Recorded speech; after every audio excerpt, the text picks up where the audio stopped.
Oula, moi. Aïe. On a peur. J'ai annoncé un petit peu ce que j'allais faire sur les réseaux. Je ventile. Ventile, allez, vas-y, go. Voilà, ça y est, j'ai trouvé. Du comics pour les grandes personnes, pour les adultes. Il était temps, j'y croyais même plus. Daredevil Echo, quête de vision de David Mack, au scénario et au dessin. C'est même plus qu'une bande dessinée. Moi, je trouve que c'est une œuvre qui conviendra à un public assez familier avec le monde des super-héros et qui n'a pas peur de se lancer dans une BD très graphique, originale. Voilà, il faut s'attendre à ça. Vous partez pas dans une bande dessinée standard. Donc, je sais pas si vous connaissez le personnage un petit peu. Oui. Il a hoché la tête.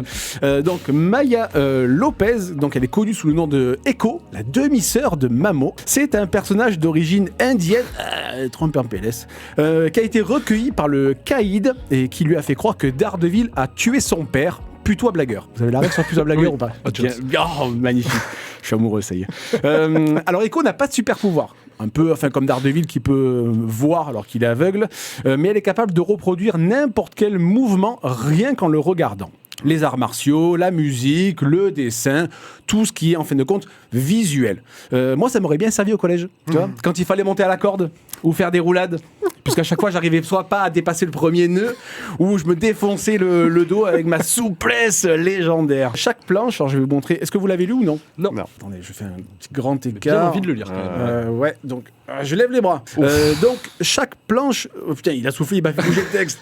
Chaque planche regorge de trouvailles visuelles. Donc il y a des dessins crayonnés, griffonnés, peintures. Non, ça c'est un petit.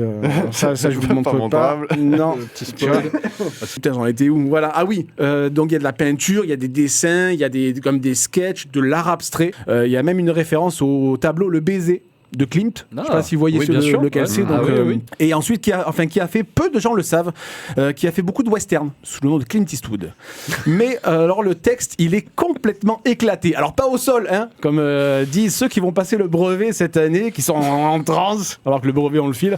Mais du coup, il y a pas de bulles, ou très peu de bulles, et le texte du coup est un peu disséminé et éclaté dans chaque planche. Du coup, nous en tant que lecteurs, en fait, on va chercher le texte.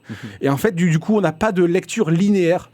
Ce qui est en fait très ludique, parce qu'on va chercher le texte en fait, et des fois on se rend compte que merde, on a raté un petit mot. Enfin, c'est vraiment très prenant. Moi, ce qui m'a attiré du coup, c'est le format. Alors d'accord, oui, les femmes vous disent que c'est pas la taille qui compte, mais quand tu sors ça dans une librairie, forcément, je trouve que ça attire l'œil. Alors tu peux sortir autre chose en librairie qui va attirer non seulement l'œil, mais aussi la police. Mais du coup, c'est pas le but de la librairie. Donc tu vois, un dos toilé. Moi, je trouve qu'il y a un dos toilé.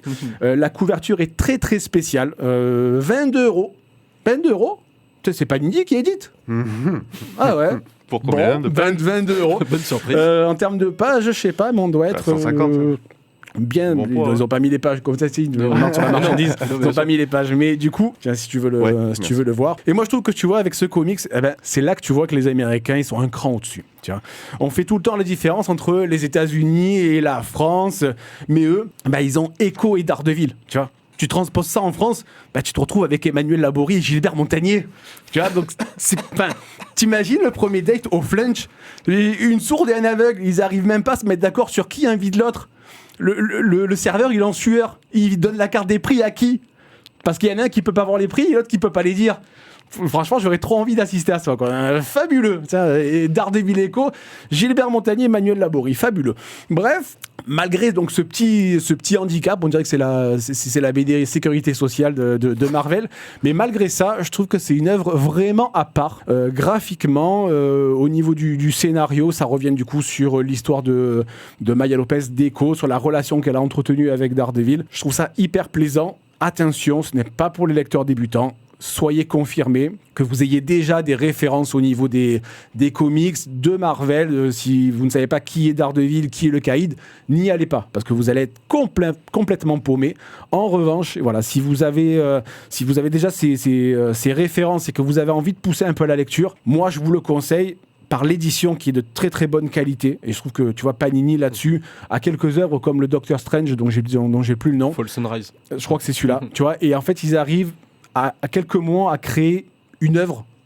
Et en ça, je trouve que c'est vraiment fabuleux. Et moi qui ne suis pas spécialement un lecteur assidu de Marvel, moi j'y suis allé les yeux fermés, du coup. C'est ça.